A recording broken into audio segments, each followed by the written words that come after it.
welcome to your Discourse Syndicate's FN Hangout. I am the captain, your Captain RG3, and this is your show. If you don't know, this show is yours to come into.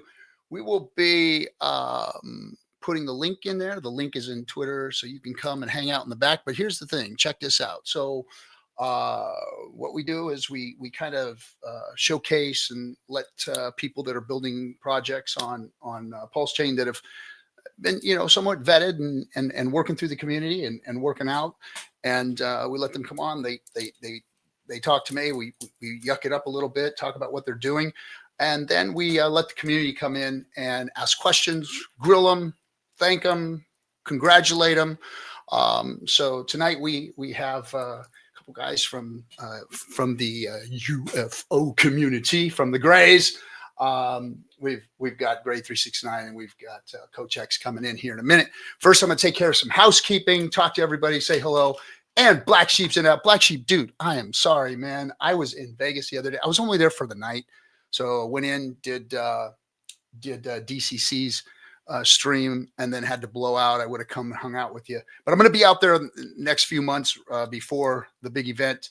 Are you even still in Vegas, or did you blow out of there? I think you might have blown out of there. But anyway, yeah, I'll be heading back to Vegas here real soon, and we should catch up, bro. Missed you this last time. But let me say hello to everybody in the chat room really fast. We got Stylist coming in first. Hey, Stylist. Oh, she's a fan of you guys, UFO. She's a fan. Let's see. Dewhawks M6. Oh, is that the Dewhawks? Anyway. What's up, Blair SM? Run, dream, achieve. Good to see you. Yep. To the firmament or to the lands past Antarctica. Yeah, or in New Jersey, right? What's up, Lemonade? Stan W. Jonathan Shinnick. How's everyone feeling? Merry Christmas to you too. Merry Hexmas, buddy. Merry Hexmas. We've got a Titan X fan in here. Hello to you. Sandy Beach, my lady, welcome. Hector the Protector. Dude, good to see you, man. Good to see you. Been a while. It's been a while. Hello, Sandy. Hexander, what's up? What's up? Good to see you. And let's see, what else? Who we got? Tam, my lady, another one here. Supporters, big supporters of the show. I appreciate both of you. Thanks for all the kind words all the time and supporting us. What's up, Dorsey? Haven't seen you for a bit, Dorsey. Hope all is well with you. And let's see if we can get you timed out today. Yeah. DB Cooper. Hey, did they catch that dude? I think they caught him like right down here in Coronado where my family lives. Anyway. I'm glad you stayed awake too, Tam. Daddy Hexler, what's up? And JFK 666, what's up, dude? I got your let's see if I can show it. I got your you can't see it. I got your hat goes well in my room here, and I've displayed it. It's such a beautiful. Do you guys even call my hat? What do they call that thing? I know they call it something else, right? But thank you for that. It's one of my showpieces. Thanks for talking, Daddy Hexer. You're welcome. PTGC and UFO, they've done really good, man. They're doing really good, and I like what they're doing with their product. They're kicking ass, and hopefully we'll get to get in a deep dive on it. I'm up north for now, but I come back and forth all the time. See you at the PulseChain tour. All right, good, man. Breath. What's up? Hex to $1. Yes, really soon, in my opinion. That's just my opinion. Samuel James, hello. Z-Boy, Crypto Mondo. Oh, what's up to you, man? Yeah, it's your stream, so feel free to come on in later if you want. A Train, what's up? And let's see who else is in here. Melv Tony, oh man, what's up, man? What's up? Icon 427, and looks like Cookies in Crypto. Yo, Hex is looking up. Yes, it is. Everything's looking up. From legislation, litigation, projects being built, the Hex ecosystem, Xen, Bitcoin's up. Everybody's leaning into crypto. I had a conversation with a politician today who, is introducing me to more politicians that want to learn about crypto. Guys, this is exciting stuff, man, because you know, I literally have incubated these relationships for the last couple of years, you know, helping them campaign, teaching them about DeFi, and getting them to, you know, kind of feel safe enough to open up and, you know, be part of this ecosystem and learn DeFi. And now I'm getting introduced to governors, secretaries of state, attorney generals. It's really starting to look up, guys. We can say it now. We will have the treasurer of Nevada, Zach Conine, will be at the Pulse 369 event in Vegas. And he's going to be answering questions, talking. We'll do like a fireside chat or something with them. And yeah, he's going to be talking crypto legislation, what it's looking like in the future, which way legislation might be going, which is looking really, really good. I'm excited about all that. We've been working really hard behind the scenes to get these relationships built up, because look, let's face it, like the poor Haktua girl, like she's going to prison. Like the girl screwed up. Like this girl gets famous in one day. A couple of weeks later, she's getting slammed by crypto bros, and now she's going to jail. I mean, this is dangerous stuff for normal people. So you got to realize that, you know, even politicians and government officials, they got to be real careful. So the fact that we have access to these type of people is really, really exciting. And you know, I hope to see you guys all there. I know that there's a lot of talk. Oh, I don't want to go to these events and pay for this and feed RG's, you know, ego, and feed RG's, you know, wallet. And let me tell you guys something. First of all, I don't need none of you to feed my ego. That's not why I'm here. I'm here because I want to give back to this community. I've always wanted to give back. Look, I'm not going to say every project that I've been involved with or everything that I've been involved with has been a success, but you know what? We failed forward. We fell forward. We got back up. We dusted ourselves off. If something didn't work or did work, we did everything that we can. And that's what you're supposed to do. This is the Wild Wild West in this thing. And like the guys that are coming on the show, you know, people give them shit for going out and doing things. And, you know, but Richard built PulseChain for us to go out and develop on, build on, to go make things. And for people to shit on it or shit on them or call people, you know, scammers and all this, man, you guys got something to learn. You guys got big problems. You got bigger issues. And I don't need you. I don't need you guys to boost my ego. And I don't need you guys to pay any of my way anywhere. I paid for this event. This event is taken care of. I'm not asking anybody for money. People that want to get involved are getting involved. People that want to go are going. And it's going to be a good thing. It's going to be a networking event. It's going to be an informational event. It's going to be something that we could grow on, something that we can continue to build. And I think that's a good thing. And I'm going to do it. And I don't give a damn what any of you say. But those of you who support, I appreciate you. And those of you who are leaning into it and wanting to be part of it, I appreciate you. And I'm going to make it a good show. The golf tournament has just blown up. SJ, I know we had a meeting today about it. What can I say and can't say about the golf tournament prize? Can I say that it's significant now? I can say it's significant. Can I say how much? No. Can I say what it is? No, I can't say what it is. Are you kidding me? Okay, so let's just say this.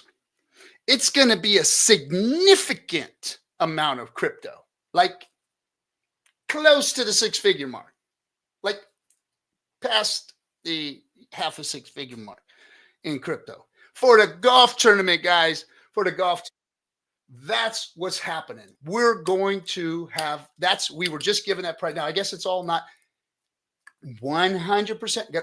I can guarantee you that through the channels that it's coming through and how everything's happening, there's going to be a significant amount of crypto in the golf tournament. So if you're a golfer at all, you got a low handicap, and you want to make some cash, the golf tournament where it's going to be, the 369 PulseChain event in Vegas is going to have a significant prize for the golf tournament. And I'm talking big. I know Kinetics vibes, right? I can't tell. Look, I was like, hey, can I at least tease, that, we'll talk about the event. Let's talk about the event. Well, what about the exciting stuff, right? Well, the cool, exciting stuff is there is going to be close to over, closer to 6 figures in crypto that's going to be given away to the winners. I don't know how we're going to set that up, first, second, third place, or if it goes to the first place, I don't know, but significant amount of money is going to be given away. We're also working on moving the Pitch Fest event to where it's going to make a significant amount of money for whoever wins the Pitch Fest. So those of you who are out there making projects on PulseChain, we're going to come up with some type of vetting process, let you guys pitch your wares, and then of course there's going to be judges, and there will be a prize to the best pitches at the Pitch Fest. So it's happening. pulsechaintour.com. Go to there. That's where your tickets are. Again, we don't need to raise a bunch of money. I don't need your $250,000 right now. I don't need $750,000. I don't need anything. It's ready. It's going. It's done. We just need you guys to show up and be there and be part of it. And it's going to be cool. It's going to be fun. And whenever Hexicans get together, it is an awesome event. So it's going to be cool. Get yourself over there. Get your tickets. The VIP event going to be off the chain. We always have a good time during that, and you get access to a lot of people and a lot of fun and after parties and stuff. So that's going to be really, really good. All right, everybody. So look, building in this environment is hard. First of all, my disclaimer, I'm not shilling anything here. These are people that are working on Richard Hart's projects, working through his PulseChain L1, that everybody in the world has the opportunity to build on it. Hexicans have seemed to have been the ones that have done the best work because they know it. They know what's going on. They got on it first. They know more about crypto and DeFi than any other community out there. Richard has sent us all in the right direction, and we've all learned to become extremely efficient and proficient in DeFi and DeFi protocols. And because he built a chain that allows you to build for cheap, launch, do all this kind of stuff, and it's not like the Ethereum mess that's over there, and what it costs you to try and put a project on there. It's been easier for people to actually launch a project. However, the difficult part is this. The difficult part is crypto. Crypto's hard. The software's hard. And devs are fickle, finicky, brilliant guys that just, I don't know. There's some weird stuff that goes on in the dev world. You devs, man, you guys are brilliant, but you guys are out there, man. Some stuff that gets pulled, man. I'm telling you. But, it's tough for people to go through all that, put their money, their time, their heart, their soul, everything that they think that they're giving back, and whether or not they're being entrepreneurial in that endeavor, or they're just, trying to put out a good product to bring people's attention to PulseChain, or bring people's attention to crypto and DeFi. They should be commended and accepted. And look, you don't have to invest in their thing or risk your money in it, but you do got to give them the chance to prove themselves. You got to let Scooter fly. Let Scooter fly, see what he does. I'm not telling you to go bet the house on it, put mama's rent money in there. I'm telling you to support these folks, watch what they're doing, see what they're doing, and help them to continue developing and be there to cheer them on, versus everybody that comes out with a project. There's a handful of you dickheads out there that just want to slam them, just want to pull people down because you're either jealous, you can't do it yourself, or you got wrecked, or whatever it is. But you need to go check yourselves and let these folks do their thing and support them. And I'm not telling you to go buy and invest in it. I'm not telling you that. That's up to you. That's your thing. That's your risk tolerance and what you do. And if you're risking in crypto anyway, well, most people think you're a fool. But of course, it's the highest appreciating asset of all time, but it's also the fastest depreciating asset of all time every 3 years or so. So you got that risk, you got the risk on. You should be all shutting the fuck up and letting people do their thing and taking responsibility for your own actions and what you do with your wallet, not them. They're just trying to develop. Now, when people, do something nefarious, then yeah, we have to call that out and those people have to be dealt with. But you got to give everybody their chance first. A lot of times there's just mistakes. There's people doing things wrong. There's difficulties in the devs and the timing and all that kind of stuff. There's liquidity that can be messed around with by anybody, not just the devs, not just the token hold, the major token holders or the team that was involved in it.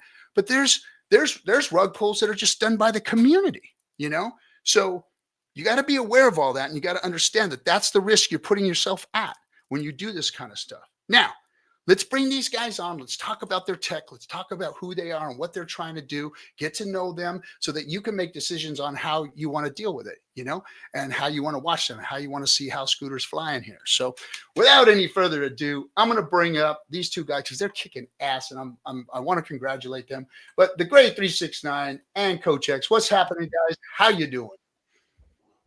How's it going?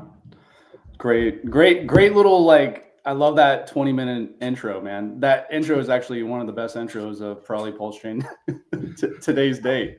Oh, well, thank you. Lie.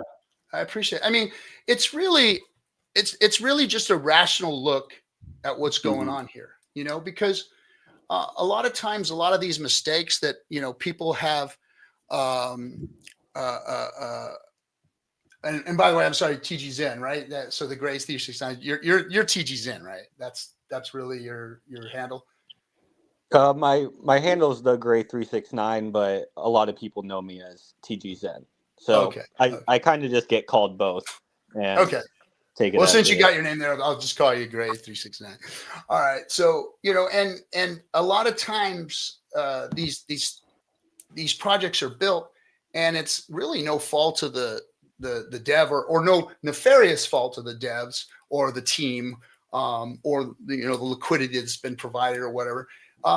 There's bots, there's people that grab lots of tokens and buy and dump, and there's all these things that can happen that can appear to look like the team has done something nefarious. And I think that everybody needs to know that not all mistakes or mishaps or things like that are scams. And yes, there are people out there scamming. There are people that are rug pulling and stuff. But that's not necessarily always the problem. So everybody needs to give everybody a chance here and just kind of, lay back and chill and watch everything go. And if you put your money into it, then that's on you. That's on you. Yeah, that's a good point. Like in crypto, 99% of stuff ultimately fails and pretty much falls to zero. But there is that 1% that does succeed, and that 1% ultimately usually changes people's lives who hold on for the long term. And that 99%, it's a combination of scams, of people that don't know what they're doing, and there's actually some benevolent people that gave it a good shot, that their good idea just didn't get traction, right? But it is tough in this industry, I think, to get something that has product market fit, sustainability, that gets a community behind it, because you need all these things for it to ultimately be successful for the long term. But yeah, I agree with you. Like, not everything that fails is a scam. There's a lot of good products and good people that create products that just ultimately just fail due to the industry in general. Like, even in the business world, right? Like, someone could go to start a business and give it their best shot with the best intentions, and a lot of businesses don't make it over 5 years. Yeah, 90% or 99% of them don't make it past the 5-year mark. Yeah, and a lot of people don't realize, like, a lot of things about crypto are technically like little businesses in a way, and I don't like to compare them that way because it could get you in trouble, but they have a lot of similarities as far as growth goes. Yeah, you're 100% correct. I mean, usually there's a team that puts money, time, effort, and sweat equity into a project. And, and to think that they shouldn't be drawing some kind of a profit or some kind of a reciprocation of what they've built is really one of the things that I really don't like about this space, and how everybody treats, these teams like, well, why are you guys getting paid? Why is there a dev wallet? Why is there any value going back to these guys that put in hard work? It's like everybody expects everybody to do and give stuff for free and make them rich, but not by doing something and actually working and getting off of your ass and making something happen. Them be the ones getting rich at the same time. I don't understand where in this libertarian field of people that we have, that is the culture. It's really counter to what their attitude should be, which is a free market, every man for themselves. Let's go out and do our thing. If merit-based society, if you got involved and you got involved in a good thing and people did a good thing, then they should be the ones rewarded. And I don't see that in this space. I see sour grapes. I see people trying to pull the crabs back down into the bucket. And it's really disgusting to me. It really is. Yeah, I think the fight for the money that's on the table is part of the problem with crypto. Is it's a battle of player versus player a lot of times. Yeah. And everyone's so quick to try to get at the money, but sometimes you have to look at success not judged by money and about making a difference. Because if you can genuinely make a difference, usually when you make that difference, the value does come in the future. It's not like an instant thing that day, but by delaying gratification and trying to make a difference instead of trying to make a quick buck, you can actually not only change your life, but a lot of people's lives in the process as well. And I think RH is like a big advocate of that. And that's one of the people I kind of look up to in that idea. Is he seems to have like a really far out vision on the idea of wealth. It's not something that happens today. It's a journey. And Yes. when you're looking out for the community even more than yourself, you actually start making a difference. It's kind of like how wolves hunt their food. Like they make sure their cubs and their family eats before actually the leader of the pack eats his food. The least of us. Yeah. Yeah, that's it's the airplane model, put the mask on yourself first before you put it on your kid and all that kind of stuff. It just makes sense, and it's really how this space should be operating. And when Richard launched Hex, I mean, he launched it immutable. He said what it was going to do. It did what he said it was going to do, and the people who believed in him from day one are the ones who are the beneficiaries of that, as are the people that invested in you guys or decided to participate in what you guys were doing, because you guys have seen some serious success here recently. Yeah, I appreciate that. It also, in a way, was kind of launched in a similar fashion, where the products, both PTGC and UFO, were delivered completely done as finished DeFi protocols. And they a lot of people in crypto or in tokens, they're always like, what's the roadmap? What's the plan? And it's like, well, the product's 100% done. Now it's like up to the community and ourselves to just keep educating people on the financial product that we have in front of us. Mm-hmm. And RH was a big teacher in that. Yeah, like the destiny is already set. It's like, here it is right here. This is the end game. Here's where you park your car. You don't need to continue on any road. This is it. This is the end of the road for this. And like it or not, it's up to you whether you want to use it or not. I think that's the one thing about Richard and True DeFi that I was always looking for. When I got involved in the space in 2014, I was looking for that, because when you read the Bitcoin white paper and you see what's going on, you go, okay, that's what we're looking for. But it wasn't the end all be all. It was the thing that you could trade back and forth. It was the beginning of crypto. It was the beginning of what should have been DeFi, and then as time went on from 14 to 17, it was just a shit show of nobody doing anything right. Nobody coming out with something that was a true protocol that really was just, here it is. You know, it was always, yeah, there's not a wallet yet for it, or yeah, you know, we're going to finish the white paper, or yeah, here's these really cool, smart looking guys on this picture. Give us your money and let's do an ICO because you're going to make a bunch of money. You know, all that weird stuff in the back, you know, the back rooms in Telegram, the pump and dump rooms and all that stuff. You know, it was disheartening to see all that and to be involved in it and see it all transpire, but it was a learning experience. And that's why I was always looking for something like Richard Hart, you know. And then when he said, hey, you know what, this is all over with, he called the top of the, you know, 17 Christmas, said it's all over, see you in 3 years. It was like, damn, well, that guy was extremely honest. Sucks that he said that, and the next day it dumps. But this guy knows what he's talking about, and I'm going to watch him. And then he said, you know what? I'm going to do it. I'm going to come out with something that's immutable. I'm going to come out with something that's done. I'm going to come out with something that is true DeFi. And damn it, he did. And that was like a breath of fresh air to me. It was like, finally, there is something here that is going to say what it's going to do what it says, and not give the ability for anybody to really screw it, you know. And it was transparent. So kudos on you guys for following that lead and doing what you guys did. Yeah, so you were kind of, it felt like, or it seems like you went through the same process that I went through, just one cycle before me. So when I got introduced to DeFi, I actually was introduced by someone who got into Hex day one, who was following RH and educated by RH, and he brought me into Hex. So I got introduced to Hex as like really the first real DeFi protocol that I ever got into. And then once I was in this space, I was looking around like, well, what else is out there that's like this? And I was hunting and hunting and hunting. And there isn't anything. There literally isn't anything like Hex.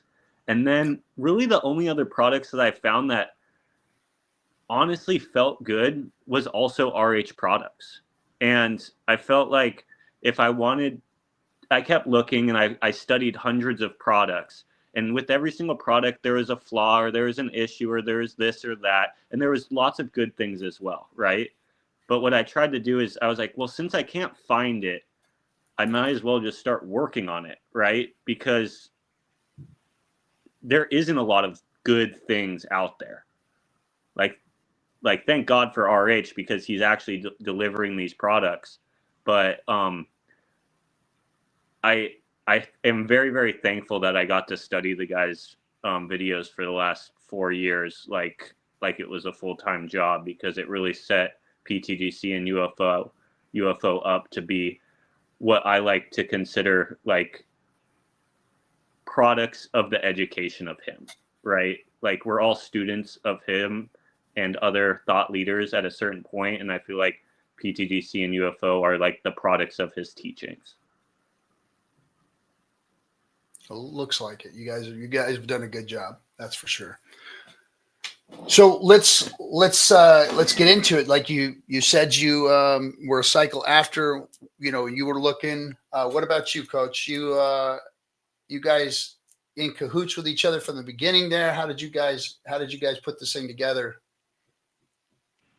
Well, like you wanted me to get into where my DeFi kind of story is, or just how so the community gets to know you, you know. Yeah, 100%. Being a part of kind of like Hex and listening to Richard Hart and kind of just going through a cycle of my personal life where I just got to that perception of society where I didn't want to be a part of anymore, of this basically the debt system that is built here in the United States and probably all over the world. So basically, I didn't want that future for myself. I didn't want that future for my children. I didn't want that future for the network or friends and family around me that believe in me and all that kind of stuff. So I really made it a pretty big dedication of learning everything I can about crypto, DeFi, Hart's Law, how to actually build out projects. And kind of through 2021 and 2022 and even 2023, was was able to be a part of some projects. Ultimately, they did fail, but I wasn't like building it. I was just being like an advisor, and of course, they didn't really listen to every single thing I said. But it got me to the levels of learning and adapting and understanding failure, but making sure that my future self is going to achieve and to adapt to like the bigger picture when it comes to cryptocurrencies. And kind of like the backstory of how me and 369 kind of met. And this is really when it comes down to in crypto, like everything in your life happens for a reason. Bad, good, going through the valley of hell, you should not fear no evil, because like there's always some kind of light at the end of the tunnel of whatever you're going through. And it's kind of like a blessing in disguise and a miracle that me and I call him TGXen. I'm going to keep it TGXen, but we built our relationship in the crypto community on Spaces, and one thing led to another, and we realized we lived about like 10 minutes away from each other, and we're like, oh, did we become best friends? Yep. And then kind of like the year I think it started in 2022, and we just built our friendship. And then when it came to like PDI and Atropa, since I was like one of the first couple people digging into all the research and understanding and the things that I've seen when it comes to PDI and the speculation, I will keep that phrase speculation there. But it's just from there having good conversations, and then TGXen like coming up with the Grays currency and building all this, and then coming to me and kind of like, he's like, dude, what if we just add all the RH tickers? What if we just do this humongous liquidity web? And then whenever there's an action, there's going to be a reaction. And then the system we tax the system 5% on every single transaction. And 80% of majority of the volume on a daily basis is like R bots. So basically the ARBs are fixing the prices, and of course the human interactions kind of like pick up, makes it kind of like amplifies the procedure. But just from the collective efforts from both parties with TGXen and myself coming together, I think it was ultimately the chart speaks for itself, kind of like a powerhouse team. And he's one of the best founders, I would say, here on PulseChain. And I love him as a brother. We talk on the phone daily. So it's like, that's the kind of like relationship, and that's where I kind of came from in terms of my journey here in crypto.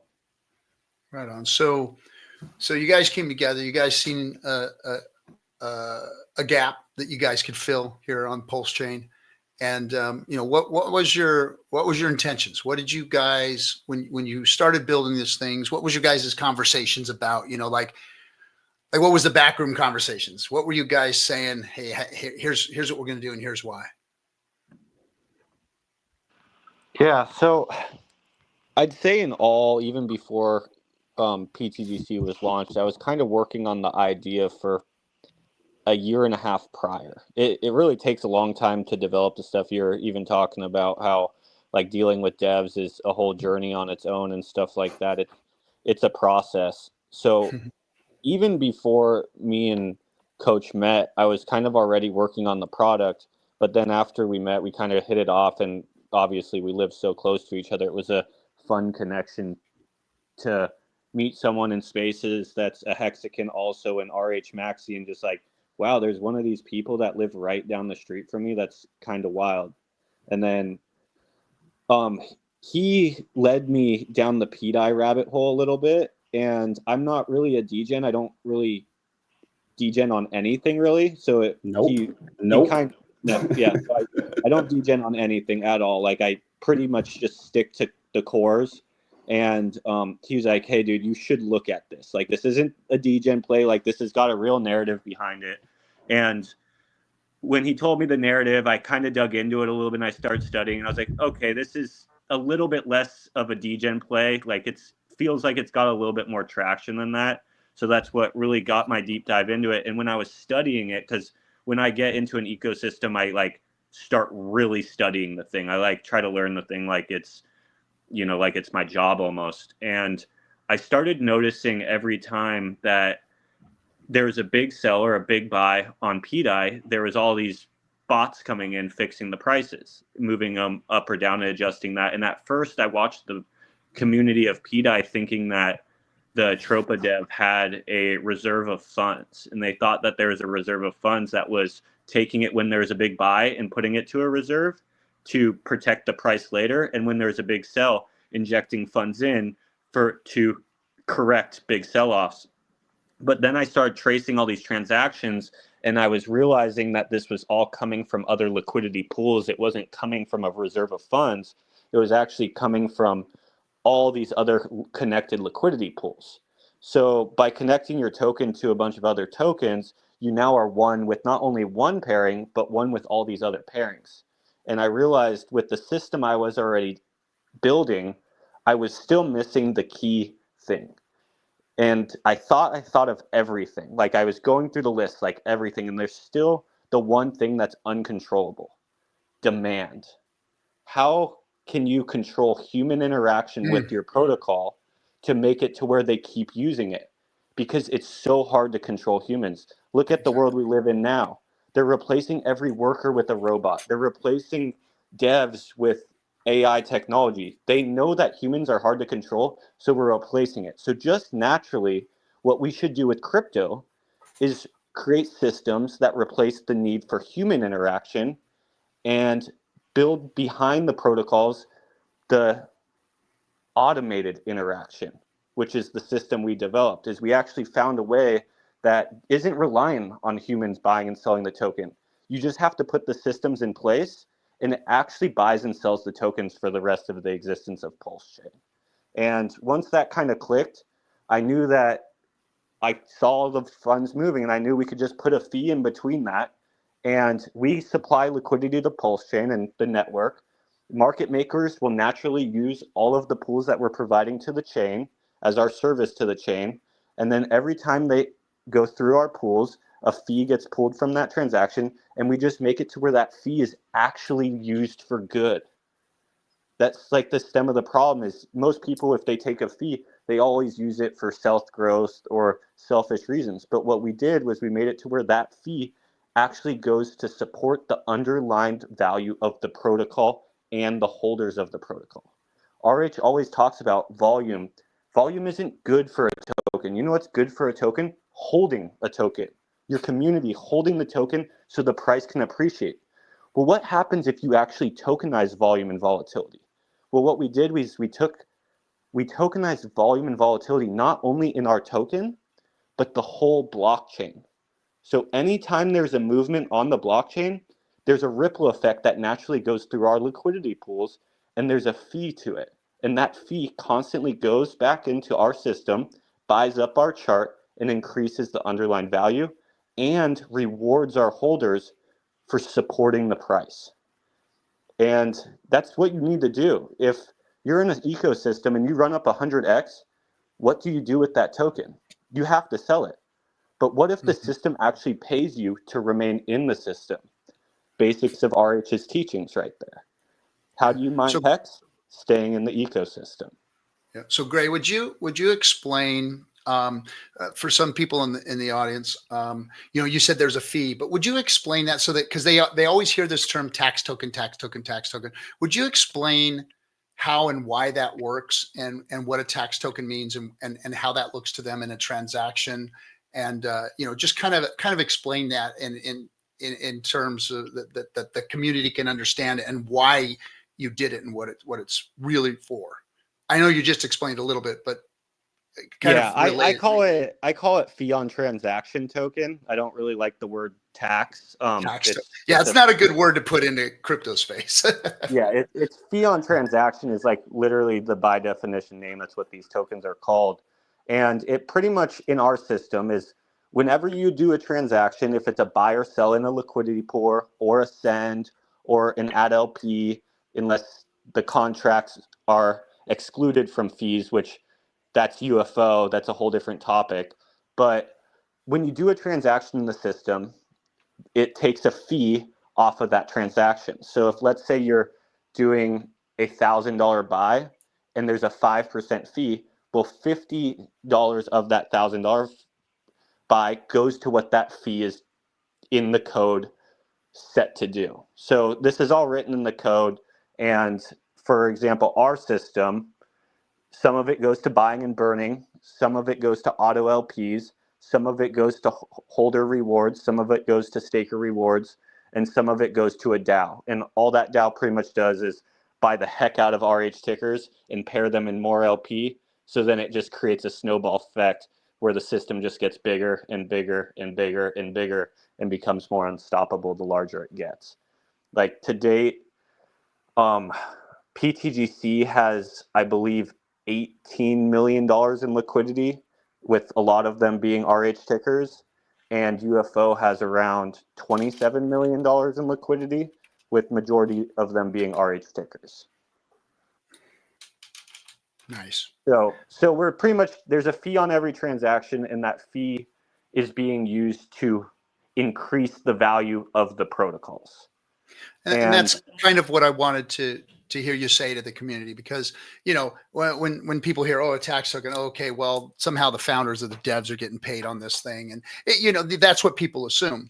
But when you explain it and let them understand, you know, you as a developer, as somebody who's, you know, it's beyond you to even speak of it in these kind of simple terms. But I think that, you know, community and people that are purchasing and buying and understanding and sending in these tokens need to understand that that's what the fee, that the so-called tax is for, is to actually feed the token. It's like you said, create that that holding, liquidity providing, all of that stuff, automating it and pushing it back into the system to actually boost the value of the token itself that the people are actually using. Yeah, obviously, I think a lot of fee on transaction tokens have gotten a bad name for two reasons. One, a lot of times the founders or the devs don't do good things with the fee on transaction, or they don't have like automated features that just automatically do what's right with those fees. So all our systems are automated and decentralized. So they're just automatically doing these things. They're not just landing in a dev wallet and you're just hoping the dev does good with it. Our system like automatically does the good things with it. But I kind of always like to compare it to a real life situation. And the easiest one I think to compare to is centralized exchanges. Centralized exchanges have been one of the most like profitable systems that have been developed in the last 10 years. And they kind of operate off the same mechanic. They're getting so big that they're literally taking out banks. They're getting as big as banks, but with cryptocurrency. And what are they operating off of? The same exact system.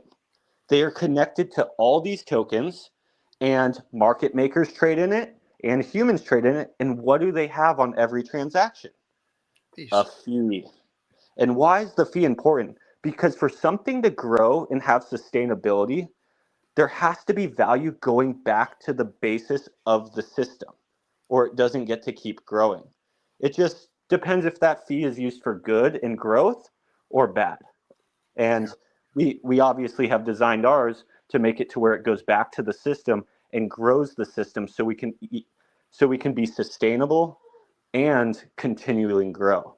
And if you just look at like how big centralized exchanges are and you realize, well, those fees aren't going, where are those fees going? Well, those are going to like the company itself. Well, where is our fees going? Our fees are going to the token itself and the holders of the token. And those are the two most important things for a token to be successful. Is you want to make sure the community is rewarded, and you want to make sure the value is increasing of the protocol itself. And that's what makes DeFi better, because you take out that middleman. The middleman that has screwed up crypto is the centralized exchanges. And I discovered that when I went to Washington, D.C. a couple of years ago and tried to talk to lobbyists about, DeFi regulation and supporting DeFi. And they looked at me like I was crazy.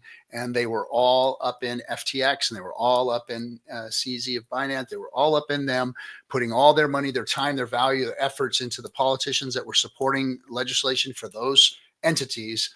And then just a few months after I got back, going, what in the hell is going on in this space? And when I got back, FTX blew up, and that was obviously the reason why they were all supporting what was going on over there, because it was a grift.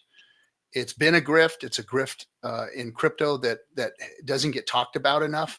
The regular crypto space, the Bitcoin bros, all of them, they cheer this stuff on, and they let it happen. And there's a better way to do it, and it's DeFi. Well, and, they're getting paid by it, right? And that's why they're saying it's okay. And I've always, like, this is my theory on it, is the reason why RH gets called a scammer is because he's actually pointing the fingers at the legitimate scammers and calling them out. And they're like, oh, crap, dude, this guy's messing with our money that we're getting on the backs of normal Joes. Like, what do? Let's just call him a scammer back. And the only way he can actually punch through that noise is by proving them all wrong. And that's what I love about the dude, is just like, that's all he does. And that's what I like that I saw at the hearing in New York, was that they've got it appears that they've got a bigger plan. Yes, they're defending Richard. Yes, they're defending the accusations against him. But they're really defending a bigger plan here, which is DeFi. And I love the fertile ground that we're about to embark on. Now, that doesn't mean, just because we have an administration here in the US that is looking like it's leaning crypto, doesn't mean that we're out of the woods. I don't want anybody to think that we're out of the woods. I am very skeptical that, with all this big money all over the place in centralized exchanges and all this, I'm very skeptical that DeFi is going to get its fair shake at this, because let's face it, I don't care what side of the aisle you're on. When people see money, when they see a way to grift, they usually do. And I'll tell you what, politicians and Washington, D.C., and I don't care what your side you're on, the grift is on. These people know how to steal money. They do. And there is a big tranche of money here in crypto. And if they can figure out a way to get their hands on it, they're going to. Because you just said it. What you've done is you've given the opportunity and the ability of the normal person to come in and get involved and be part of and do it on their own. There is no middleman needed here. We've got 45,000 validators validating the PulseChain that are not centralized one little iota. We've got a L1 that does that and gives the opportunity for projects like yours, for people like you guys, to give back to the community and modestly make some money on your efforts, not going out there and doing what CZ's done or what FTX did and make billions off of the backs of people and then leave them holding the bag when they run off with everybody's money. You guys have actually built a protocol that is immutable, that people can see, that's transparent, that they can go and utilize, that is actually going to build their wealth, build their value, and give them the opportunity to utilize these tools without any middleman. And that's because Richard laid the tracks down and you guys put the trains on it. And that's freaking bitching to me. And I'm hoping that it survives. And I'm hoping that we're the ones that win this thing in the end. And the fertile ground here is for DeFi and not for, some kind of grift, some kind of centralized bullshit that's going to, pop up out of nowhere here over the next year or two. Well, 100%, exactly what you just said. Like, let's just go back to kind of like the politicians. They're only out for themselves. They're just, it's a man versus man world, especially when it comes to DC. And in terms of fighting against the kind of like the establishment or kind of like the society norms, is kind of like just educating, telling people about the differences when it comes to like money in general. Like the way I look at kind of like money or crypto or real estate or anything like that, or relationships or friendships or families and all that kind of stuff. It's all energy. At the end of the day, it's like the energy that you give or the energy that you put in a certain token, or the energy that you put into a house, or energy that you put into a relationship that maybe is not doing so well, or a partnership that liquidity pool is just freaking just rising up together, just going up. It's called Hart's law. What a fact, what a concept. You know what I mean? So that's where it really comes from in terms of cryptocurrencies, and especially with PGC and UFOs. Is like at the beginning, like instead of having a kind of like a sacrifice or a hype launch, or just doing all that, we like TGXen and myself, we put up our money in the beginning. We burnt that for existence, or it's protocol owned, and we let the open market decide. And this past year and a couple months have proven what it really takes to actually be like somebody in the crypto industry. What kind of dedication, what kind of sacrifice, what kind of time, what kind of money, and how to actually build a beautiful community that just thrive and love to have conversations about true DeFi, talking about everything when it comes to Richard Hart. Like we are just students of Richard Hart. We're trying to teach the masses as much as possible. And then once we teach the masses onboards the other masses, and then those masses onboard the next masses. But it's a beautiful fact that PGC and UFO has been a blessing for myself and probably TGXen, but for many people here on PulseChain, because I feel like we changed a lot of people's lives already, and it's just getting started. It looks like it. It looks like it. And I like where you guys have come from, what you guys have done. I like your vibe. I like what I'm seeing. So here's something I do want to drop on you. You know, you said something that resonated with me, and I want to pass this message along so that everybody understands what's really important here when it comes to politicians and regulation and all that kind of stuff. We can't just blow everything up and say we're going to have anarchy and do what a monster libertarian move and just get rid of government, get rid of everything. Let's go on the crypto standard and blah, blah, blah. It's not going to happen. There's not enough of us. There's not enough value in this system. The value's elsewhere, and there are big entities, big money involved on the other side of this. Now, can we build something good? Can we make something better? Can we draw people to something that's good and wholesome and valuable and healthy for people's value for the monetary systems of the world? Yes, we can. Now, how do we keep hold of that? Look, there's one thing I know is that we are going to have to deal with litigation legislation. Richard is standing in front of the courts. Richard is facing it. Richard is coming at them with the best of the best, with what he's got, with what he's done, and vindicating and validating who he is and what he's done in this space to the litigators.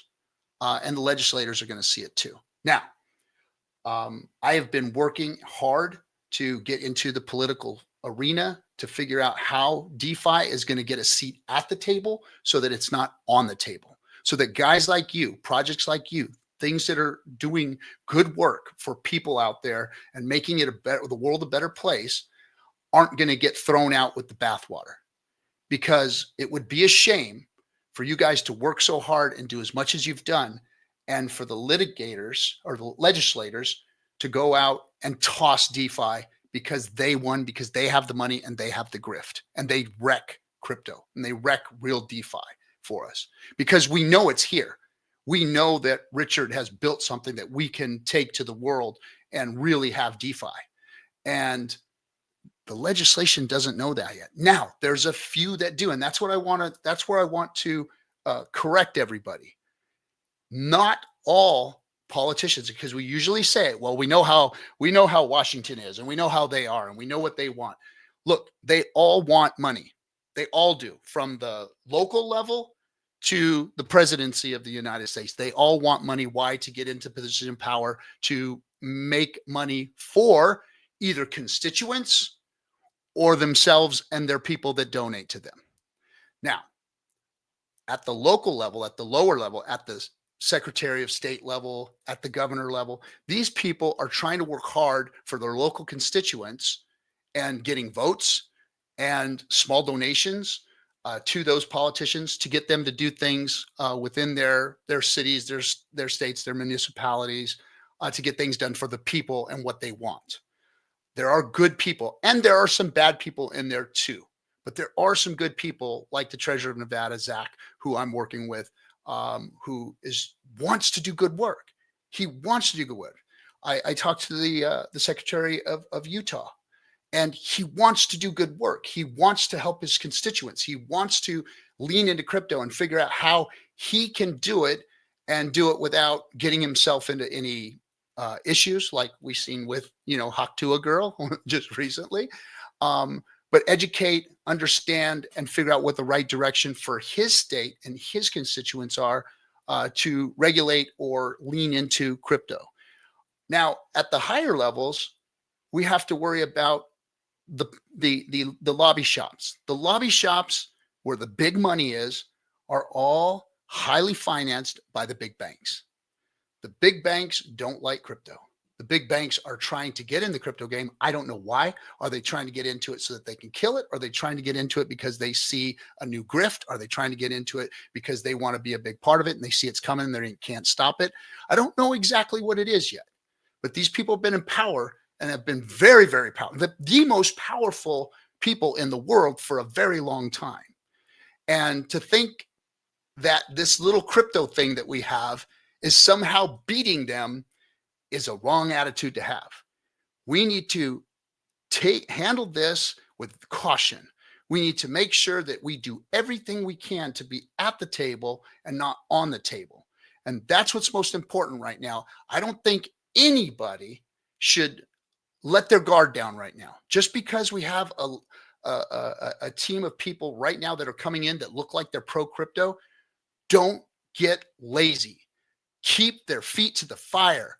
Make sure that they are doing the right thing and that they don't go on the wrong direction. Because look what happened to FTX. Both sides of the aisle, I don't care, Democrat, Republican, whatever, were taking money from those folks. And they were letting it happen.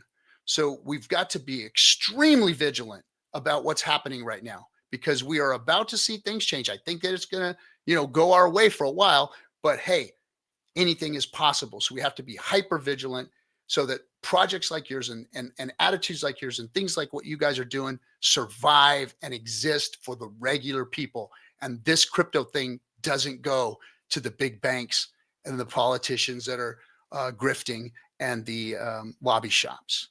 So that's kind of my message on top of all of that, that don't throw the baby out with the bathwater.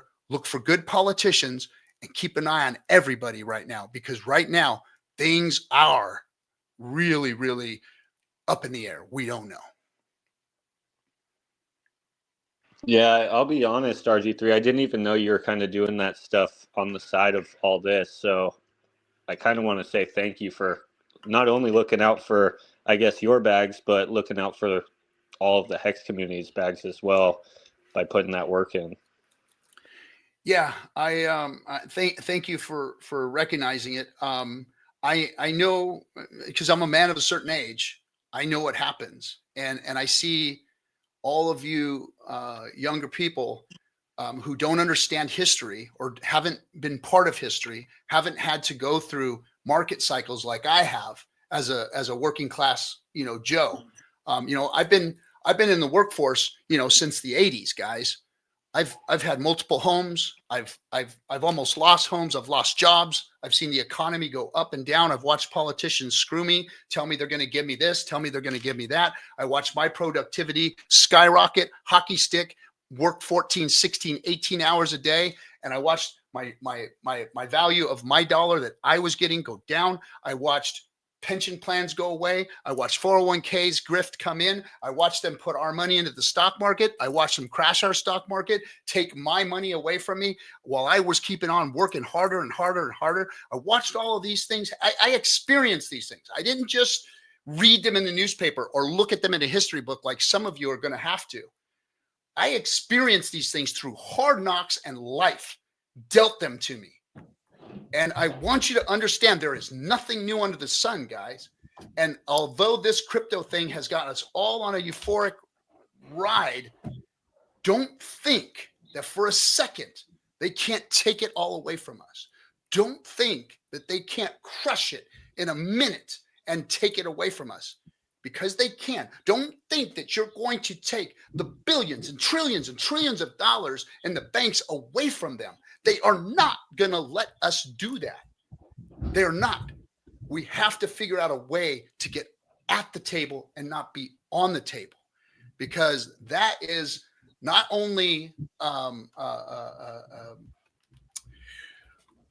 grandiose or whatever you might want to call it, but it's ignorant. It's stupid to think that you can beat them that fast, that you could beat them that easy. You're not going to. So we have to be very vigilant about what we're doing right now. And I'm going to stay in the mix. I'm going to keep mixing it up with the politicians. I'm going to keep watching who may be good, who may be bad. I'm going to watch the grifts. I'm going to keep reading the news inside and out and finding out who's getting put in these places. I like some of the things I'm seeing. I really, and this might not be a popular opinion, but I like what Brian Armstrong is doing. I like the directions he's leaning. I like the cautions he's taking. I like the positions he's moving in. I like the fact that he made a DeFi protocol himself. I like some of the things he's saying, even though he's an exchange, but he seems to be saying the right things to help preserve a DeFi space in this ecosystem. So I'm gonna keep my eye on it and stay vigilant. But it's gonna take more than just one of us. It's gonna take more than a handful of us. We're gonna have to get loud. We're gonna have to be in their face because the big money's coming. It's here already. The Bitcoiners sold us out. They sold all of you out. In these last few years, they have been selling their Bitcoin to the people that we have been trying to fight against, to the people that we've been trying to protect ourselves against. The banks now own your Bitcoin. Period. End of story. And they only got it one way. They got it through the OGs. They got it through the maxis. These maxis who have been handing us our ass, who have been calling us scammers, who have been calling us the grifters, have been selling you out, crypto. Been selling you out. And nobody's talking about that. Nobody's saying it. Where do you think BlackRock got its damn freaking crypto from? Where do you think the government's going to get its crypto from if they make a Bitcoin reserve? The maxis are selling it. They're getting out. They're dumping on our heads. And even though the price is going up and everybody's in euphoria, they don't own it anymore. These so-called libertarians, the people that are in this free market of crypto, have sold you down the river. And nobody's talking about it. Nobody. All we have is DeFi left, guys.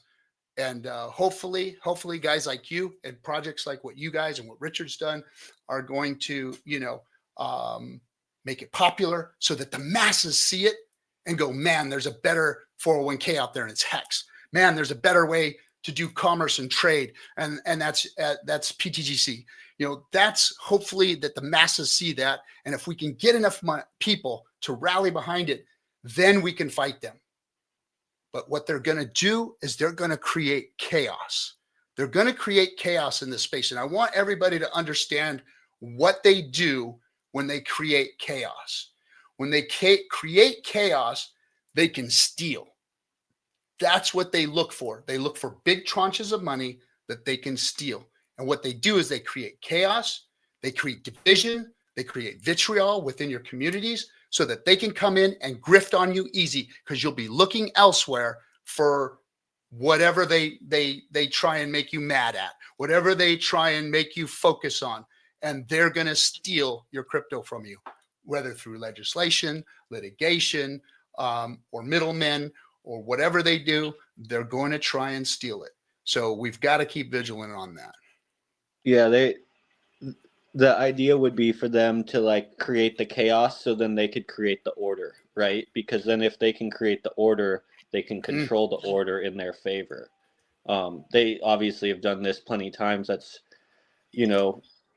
when there's a hectic situation and they could be the savior to that hectic situation, usually the solution is in their favor. And that would be the idea there. But I did want to point out that I wasn't like poking a jab at a centralized exchange. It was more that I was saying they have a business model that has worked really, really well. Like they're becoming larger than banks themselves. And we should take a business model that we know works well and create it in a DeFi format, right?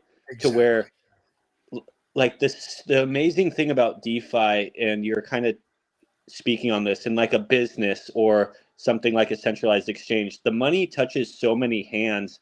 And even like Elon Musk is taking action on this with our taxes, right? With the Doge. And they're actually, those funds aren't going to good places. They're landing in certain people's funds, enriching them, but not enriching the people. And that's what I find so cool about our ecosystem, is that since it's decentralized, there is no overhead.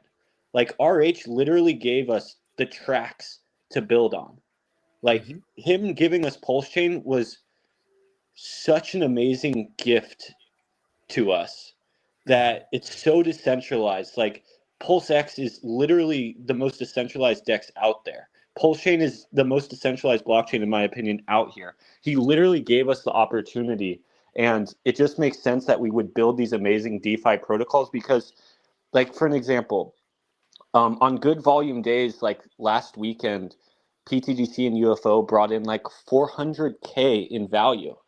In a normal situation, just in one weekend, 400K. In a normal situation, a good portion of that value doesn't actually go back to the holders or the token themselves, or even back into the business. But with DeFi, where there isn't overhead, there isn't employees, there isn't all these, in a normal business, you have all these things that come up. So actually a good portion of the revenue that's generated doesn't get to go back into the system to help the system. But with DeFi, there actually is no overhead. Everything's just running on the blockchain. So 100% of that value actually can go back into the system and support the system, support the holders, support the token, and keep increasing in price. And it's like just so amazing that RH gave us this opportunity to build here, because the opportunity that he gave us was a reset on time. He reset the clock for us on Ethereum. He gave us every single DeFi protocol at the prices they were 8 years ago. He gave us the store of value Hex at extremely cheap prices again. He gave us PulseX, the DEX token, at below SAC rate, cheaper than you could get anywhere. Gas token, PulseChain, cheaper than anywhere. Wrap Bitcoin, cheaper than anywhere. Incentive token, you got everything that we've been looking for at a reset in price. Like, he rewinded time for our ecosystem and gave us the chance to build real DeFi protocols 10 years ago, to where we actually can make a change, to where it's not ran by the people that we're currently fighting and that have had their hands in the crypto market forever. It's now actually in the Hexicans' hands to build the legitimate protocols on that reset in time. Because if PulseChain moves up 10x from here, let's say, well, the PTGC and UFO ecosystem, we have currently like $45 million in liquidity. We'll have $450 million in liquidity working for our ecosystem Minimum. Day in. Minimum. Now imagine if PulseChain does 100x. Well, now that's $4 billion working for our ecosystem, generating actual value. So in crypto, there isn't a lot of actual value generating systems that aren't dependent on human interaction. Our system is actually not even dependent on human interaction, and it generates value. Imagine if PTGC and UFO have $4 billion in liquidity. This is just basic math of how V2's pretty much liquidity market makers work. And RH gave us this opportunity. He reset the clock. If just PulseChain does 100x, PTGC and UFO become some of the biggest tokens in all of crypto. RH's tokens become some of the biggest tokens in all of crypto. We, in turn, on PulseChain, take over all of crypto. Well, we saw, I mean, what did we end up running to close to the number 3 spot when it came to Hex? I mean, we're number 3, but that no one else. And that was short lived, and and they fudged the numbers and stuff, and did some things to make it drop back down. But I mean, we just saw what the run up was, and that was with this little tiny Hex community, right? Just launching, and what it did to crypto was like and they had to gatekeep it, on the major coin aggregator sites and drop it to 201 so that people couldn't see that, and that's one of the things. Like when I go to I go to a lot of crypto events now. I'm going to one next week, and I go in there and just let them know who I am, and talk to them and try and mix it up with the crypto folks, and they're uneducated. They don't understand because they were lied to.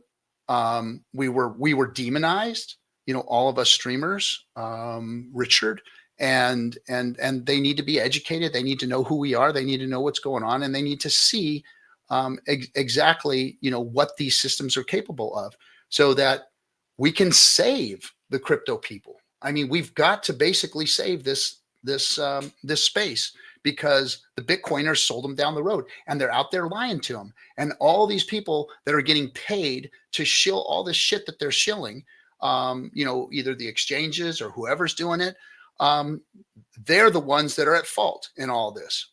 All Ran and all these other people that are fucking bullshitting and lying to everybody, and and that's Hexicans, who are being called the scammers, are the ones that are actually spitting the truth. We're in here day after day, not taking any money. Nobody's paying me. Richard never paid me. Richard never even hardly thanked me, let alone pay me to do something here. And we've all done it on our own grace. All of these streamers, RH Max, everybody, all the people that are doing what they're doing have done this to help provide a space for guys like you to go out and build and do things. Now, before we've been going for an hour and 15 minutes. Before we keep hyping UFO, I want to give the community, guys, this is your show. So anybody who wants to come in, SJ dropped the link. I'm going to drop it in the chat room. So any of you want to come in, want to talk to the devs, please feel free. Come on in, come hang out. I know I saw some of you pop in earlier. Sorry I couldn't get to you right away. I wanted to talk to the fellows here first. But now it's time for you to come in and go ahead and have a conversation. You guys can feel free to stick around or go or whatever. I don't want to keep you guys too much. But if the community wants to come in, come on in, guys. This is your show. I put it in the chat. I think it's also on Twitter. So go ahead and come on in. It's open for anybody to come in and chat. So sorry, go ahead. Go ahead. Yeah, no, I think that's awesome. If anyone does have any questions or just wants to come up and talk about PTGC or UFO, I would love for anyone to come up and talk about it. Is there, if you don't mind me asking, RG3, for what you do know, I know you are a very, very busy man and you can't have your head in everything, but if you do know anything about PTGC and UFO, is there anything that stands out to you that you really like about the systems? Well, yes, there is. And I've seen other people try to do what you guys have done. And there's been hundreds. Yeah, What's there's that? been hundreds. There's been about hundreds. Yeah, and I was even involved in one myself. Watching the narrative, watching what's going on, and you guys seem to have, checked all of the boxes to make sure that you completely decentralized the whole system, that you completely ran transparency through your whole system, and that the value is really being given to the user. So we had somebody drop in. I'm gonna bring him up. It's Mondo. So yeah, so that's what I like, is that you guys crossed your T's, dotted your I's, and made sure that your system is completely fair. It's fair. You know what I mean? So here's Mondo. Hey, what's happening, Mondo? What's going on? Can you hear me? Yep, we can hear you, man. Yeah, man. Thanks for holding the space, RG. Hey, you're welcome. Yeah, the passion, you're always bringing that behind the scenes alpha, which is very important, to the space. It makes people, recognize the reality of where we're at, I try to lean in on the positive side of things, in the sense of I do see a lot of positivity going on. And I do see the reason that we need to hedge, and we need to, continue to just press forward with the positivity that we do see happening. Right. Yes. So getting Trump in there was obviously a blessing. And we see a huge, just swath of congressmen and senators that are pro crypto. And, so this is a good trajectory that we're headed on. But I do see, your point. Yes. And it's a point taken. We need to, we it's kind of like when Trump was running. They didn't let up for one freaking second. And that's pretty much how the crypto industry has to be. Yeah, you've got to hold. It's one thing to say, "Hey, crypto, I love you. Vote for me." Hey, I'm going to put all these folks in. It's another thing to make sure that our best interests are being handled, and not the banks or some crypto grift or some centralized exchange. It's like, are you really hearing us? Because I'm going to be honest, like, I don't know any of them that really know. Like, I talk with Zach. Zach and I speak on a regular basis, who is the treasurer of Nevada. Zach is wanting to be educated in DeFi. He wants to be educated. And I'm educating him in DeFi and PulseChain and what we're doing and how it's going. And he's intrigued. He's interested. He's learning. He's listening. He's down with what's going on. But he knows that these other politicians don't know this. Now he wants me to get in front of more of them. So he said, okay, it's time. I've got to introduce you to the governor. I've got to introduce you to the attorney general. I've got to introduce you to the secretary of state. So, and then I want you to meet this person in this state and this person in this state. And so they're interested. They want to hear us, but we have to make sure that, again, we're at the table and not on the table, because they can very easily say, well, we like this centralized exchange right here. This is crypto. The whole world sees it as crypto. We don't see Binance as crypto, right? I mean, Binance is kind of like the evil necessity here for us to have to deal with, or for crypto folks to deal with, not necessarily us, because we're all DeFi guys. But if somebody gets thrown out with the bathwater, like us, our little community with our little voice that not even the crypto space hears, gets thrown out with the bathwater, Trump's help be damned. He's not coming to help us. He gave it to somebody else who screwed us. And that's what we have to watch for. That's what we have to be cognizant of. That's what we have to be vigilant of, because you can say crypto's getting leaned into, but if crypto gets leaned into the wrong way, and we're on the table, what did it do for us? Yeah. What did it do for the world? If CZ or some new exchange that JP Morgan puts out is who gets the contract, who gets to do crypto and gets to shove all of us down the river, right? Don't you think, though, that it is going down the road of competition, like banks and like anything else? There's Well, there is no, they don't want competition. Well, you think about this, JP Morgan, when they're back in the early, and like before 1914, when the Federal Reserve was getting established, or the big bankers and some community wanted to establish a Federal Reserve, the JP Morgan basically sunk their own ship, the Titanic, and they had a lot of people that did not want kind of like the Federal Reserve to be established, because they knew the pretexts of what could be potentially in the future. So it's kind of like that might be coming again here, like history's repeating itself, but nothing new under the sun. But at the end of the day, if we have a big enough voice, and actually the people stand up, and actually 1776, I don't know, something like that. I don't know. I shouldn't be using those type of words, but like, anyways, that's what we're at war with right now, currently. I feel like you got to understand the reality too. Reality is there isn't going to be a violent revolution. That picking up arms against the United States Marine Corps is not what people want to do. I don't care how badass your neighborhood is in Wisconsin or whatever, and how many AR-15s you have. You're not stopping the United States Marine Corps from coming down your street and stopping you from doing what you're doing. That's not how this is going to go down. This is going to go down in a different way. And let's look at it like this. So some of the things that are happening out there, that are happening to us economically, that we don't really take a good look at, is there's 5 grocery stores out there. 5. There's only 5 grocery stores out there. And people don't even know this. They think, oh, I got a grocery store in my neighborhood, and I got this grocery store and that grocery. No, there are only 5 in this nation. And 4 of them decided that they were going to buy each other and turn us into having 3 grocery stores.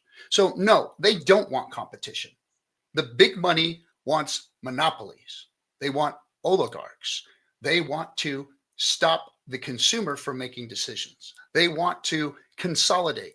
Look, I was around when they broke up the bells. They broke up the bells and said, hey, you guys are monopoly. You're using government phone lines.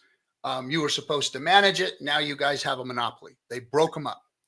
Well, back in the 1999, they came back together, and they started coming back together, and we had less and less and less choice. And that's a problem. It's consolidation of our consumption. And when they do that, that's when we all get in trouble. And one thing to watch is the grocery store thing. If they allow them to start congregating and consolidating, and we only have 2 competitors who can fix prices with each other, because now it's 2 CEOs going, hey, see you at the golf course. Let's chat about this. Hey, check this out. We're going to run bacon like nobody's ever seen bacon run before. And you and I are going to make this happen. That's what happens when competition gets mixed out. They don't want competition. They are trying to grift us by putting all of these things together. And we've got to watch this stuff. And that can happen here too. It can happen here in this space. And the banks are powerful enough to make that happen. And if they do that and they say, yeah, we're gonna give crypto its spot, but we're in charge. And we say what crypto, and we say what protocol, and we say how it's done, and we set up the legislation. So follow our lead, guys. Go ahead, have your crypto, but you're going to have it our way. And that's what we have to watch for.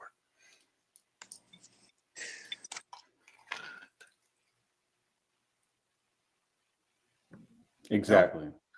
Well, I agree, but at the same time too, we can have the same kind of conversation here on PulseChain. Is we can hold different projects and different like RH tickers into a higher standard, and it's the people's choice. It's not just a little cabal of individuals. The little cabal of individuals already failed. They already I'm not gonna shit on any projects or anything, but like the established people that like built out projects did not live up to their expectations, and the PGC and UFO are basically projects that you can look at for over a year span of time, 100% uptime.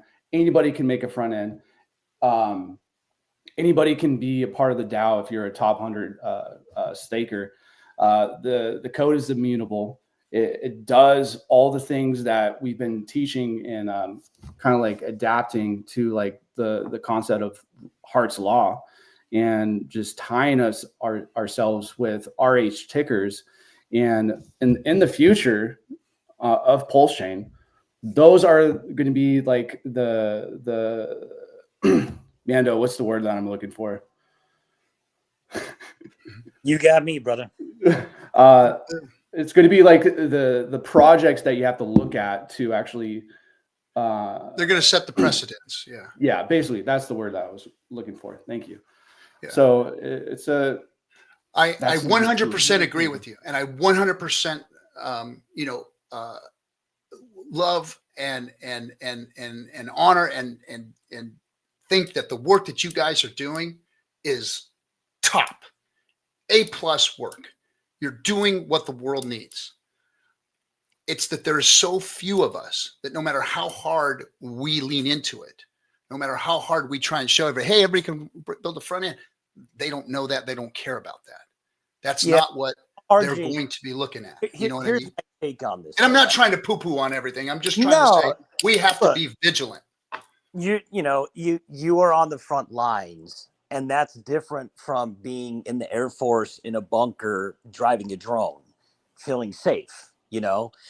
But we are still in a brave new world of technology, and we're technically, crypto and cryptography is still massively in its infancy, and yes, it's in this form. It's a knee-jerk reaction to the system when Satoshi deploys Bitcoin and blocks start turning out. And here we are at 100,000 Bitcoin. But something positive is starting to happen as well, and the people around the world are beginning to see the power of what freedom looks like when you unleash technology and capital at the same time, So I do think that, especially for me on Pulse, with what Richard's doing and the representation and what he's built, we can do A, but we also have to do B, which is do all the work and to put out things that actually work to the best of the technology that you have and the innovation that you have at the time, and I do think that that's what PTGC and UFO represent. On PulseChain specifically, PulseChain being a full EVM, system state fork of Ethereum. It's a faster, cheaper, fee burning fork of Ethereum. You got everything on there. And, we're in a freaking meme coin cycle, which you would have never thought that back in DeFi summer of 2020. And, it was a knee-jerk reaction when we forked the network. And, it's all about hex. Everything's hex. You can't, if you're anything but hex, you're a fucking asshole. You know what I mean? Yeah. And you have to live and you have to learn. And you opened up the segment with basically that summary, right? You have to learn. You have to broaden your horizons a little bit. My thing here is when you have a system like PTGC that embodies everything that Richard Hart taught us from day one, not your keys, not your coins, audited, a flawless operation, it's a product that's done. There's no guarantee of anything outside of this is how it works, right? And then you are 100% benevolent toward the community, and you have actually something that, RG, let's be real, man. Have you seen a revenue generating DeFi protocol on PulseChain prior to PTGC? that was just a token? No, it didn't exist. It didn't exist really on any other chain. You had certain things that could generate revenue, right? But nothing like this. This actually is a first of its kind innovation. And it's funny because, it's Einstein always talked about amazing things being simple, right? But the fact that Zen cracked the code of being able to take a fiat transaction token and charge market makers and the entire market to go in and out of its own liquidity pools and bring that revenue back to its holders. Once something tops out, what is there left to do? Once somebody if there's nothing left, right, it's just sell it, right? But the unique thing about this system, RG, is that people actually are earning revenue, and the system is like tonight, for example, $34,000 of liquidity was bought and burned and put into the PTGC Hex liquidity pool and burned into the system forever. Literally 34 G's in one day, just handed over to the community.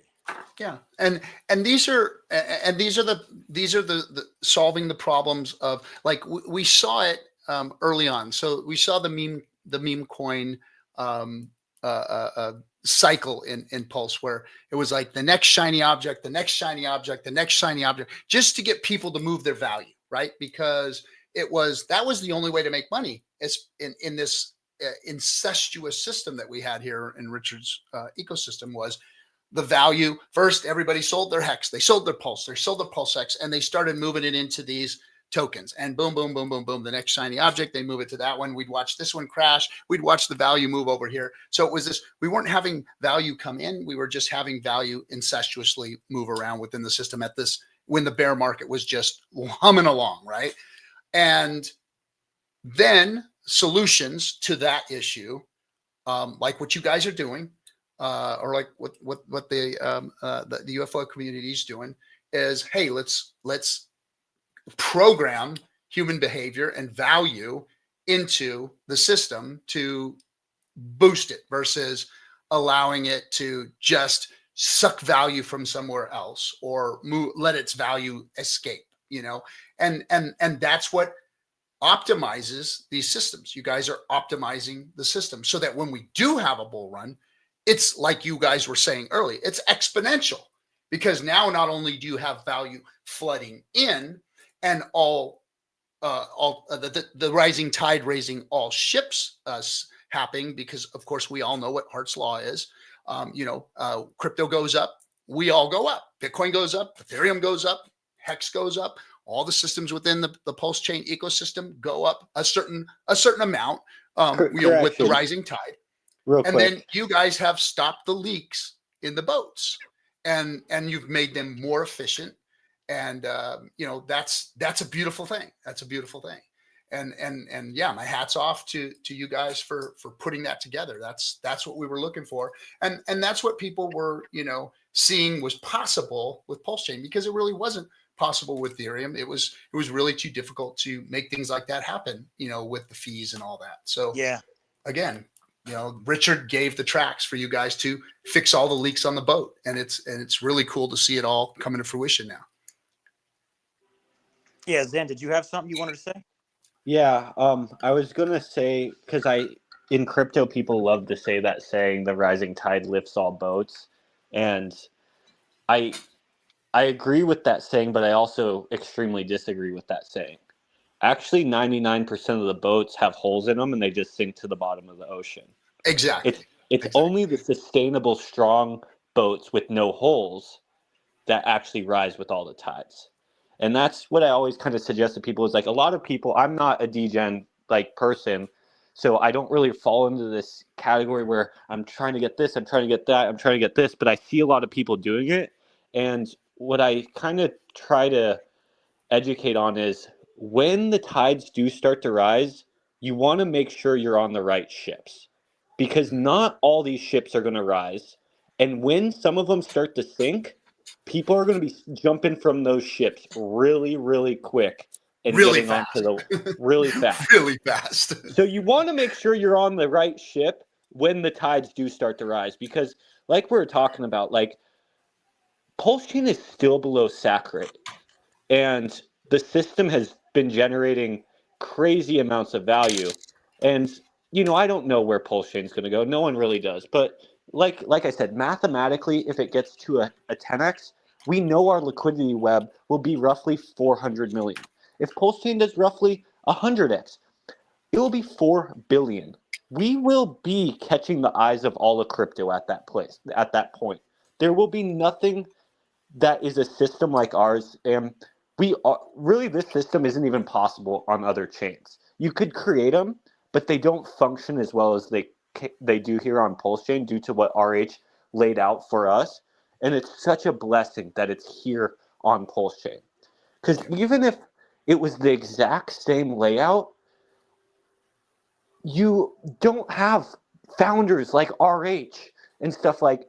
For an example, PTGC, most of its liquidity is burnt into PulseX. Literally, you cannot turn PTGC off. It will do this forever. But what's brilliant about it, it's on RH's chain. It's on RH's DEX. Like, I don't think people are going to burn as much value we've burnt into the system on some other person's DEX. It's only RH's stuff.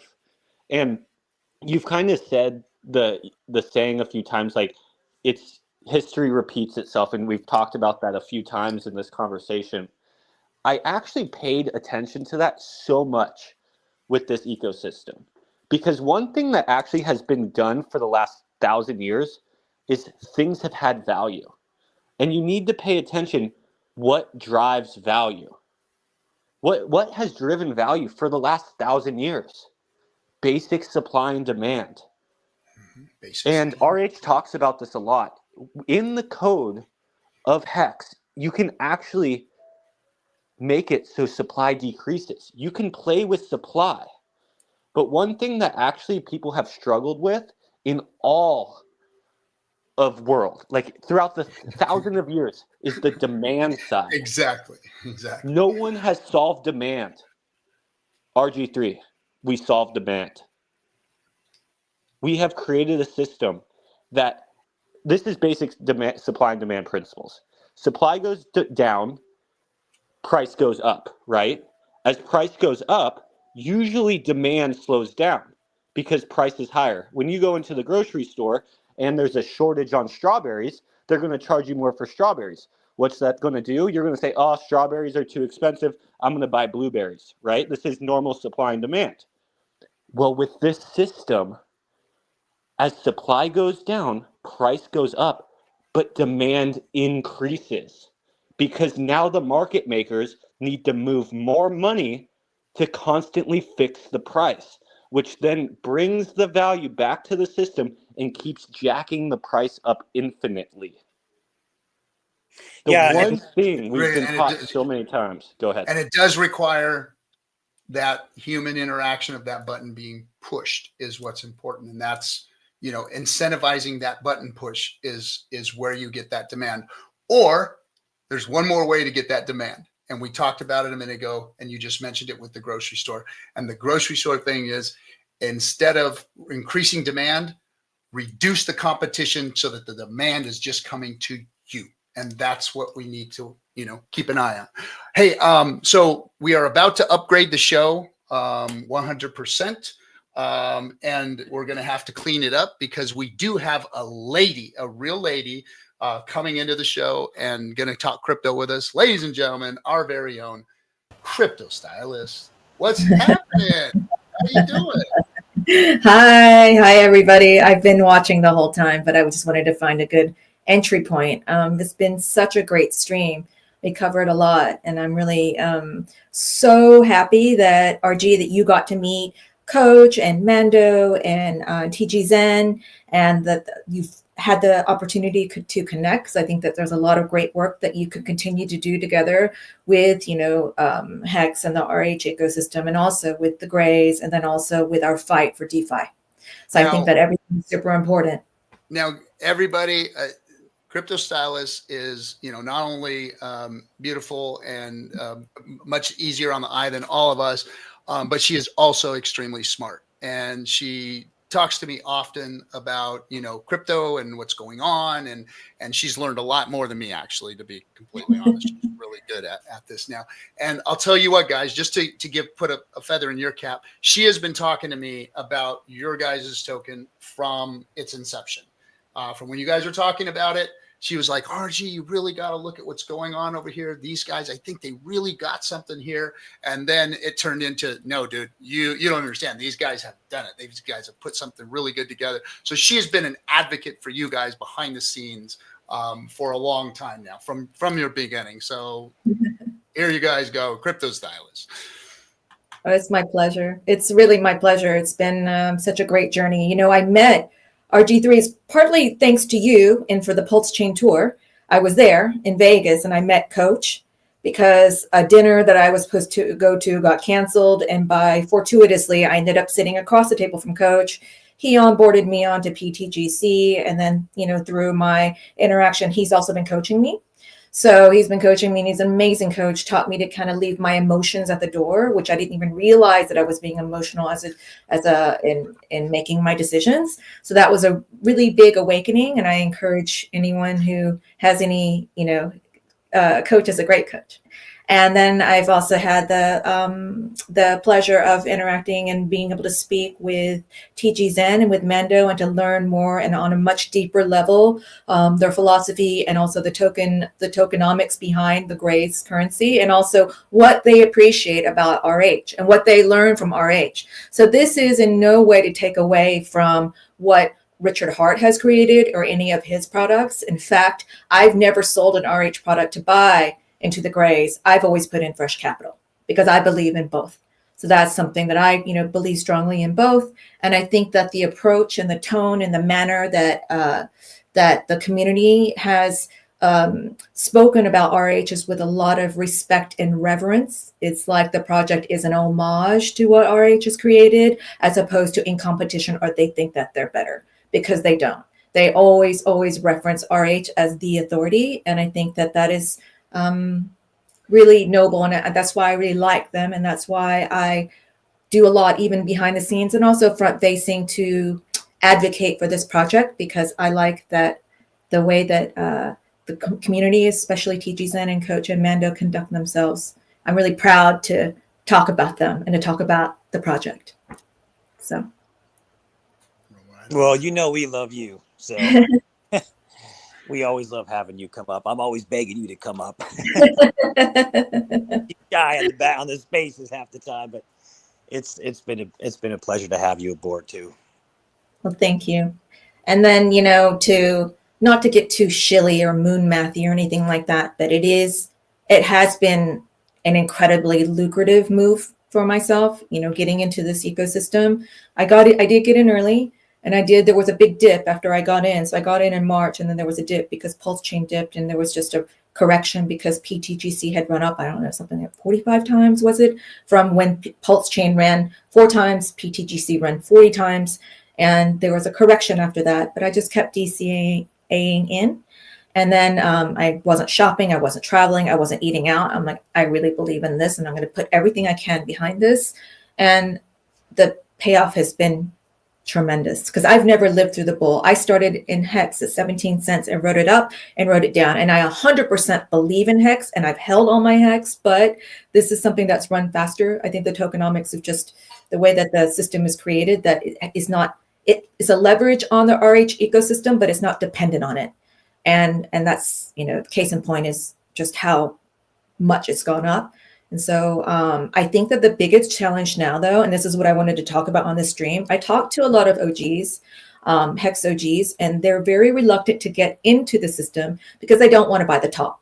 They think it's too late. They think that they're going to be exit liquidity. So TGXen, I would love for you to talk about that because a lot of people who are tuning into this channel probably maybe not into the system yet and might be afraid to because it's already run up so much and it just goes from green candle to green candle to green candle. So if you could maybe talk a little bit about that, I think that could be helpful in helping people make an informed and intelligent decision and not just think that, oh, it's too many green candles, I can't get in. Yeah, I will 100% touch base on it. But first, I just want to say thank you for all those kind words. That really means a lot to me, that you think so highly about the product that I've really put my life into, and the product that our community is putting a lot of our time into. So just thank you for saying that. Yeah, for the last probably year now, I've been hearing this is the top, right? People keep saying this is the top. Every single new all-time high we hit, which has been like, hundreds at this point. So I would like to explain to everyone how this is a little bit different than a standard token that you would normally look at and be like, this is the top. And it's because I call it DeFi 3.0. It actually is not only its own token, but it's also connected to every other token that's connected to, or it does whatever the tokens we are connected to are doing due to Hart's law. So if you think this is the top for PTGC, you actually think this is the top for PulseChain. So what everyone needs to ask themselves is, do I think this is the top for PulseChain? Because whenever PulseChain moves up, we actually move up more just due to the mechanics of the system. And it does suck that, maybe you heard about it a year ago and just didn't get in, but that doesn't necessarily mean it's too late, because it is really, really hard to find the needle in the haystack. And there is very few needles. So sometimes you got to dig through that haystack for a few months to actually find that needle. I look at Hex as the needle in the haystack. I look at PulseChain as the needle in the haystack. I look at PulseX as the needle in the haystack. There is not many, but they are in there. You just got to keep digging. And I just wanted to explain to people, like, just because we have outperformed the market doesn't mean it's the top, because the truth is everything we're connected to is still extremely oversold. So what does that mean? It means we're extremely oversold because we are one with what we are connected to. It's everything in LP is tied ratio based. So if the PulseChain market moves up 10x, naturally PTGC moves up 10x, because if one PTGC was one Pulse and Pulse goes from $1 to $10, well, now one PTGC went from $1 to $10. These are how V2 market makers work. It's not about reading charts. It's literally about mathematically how they work.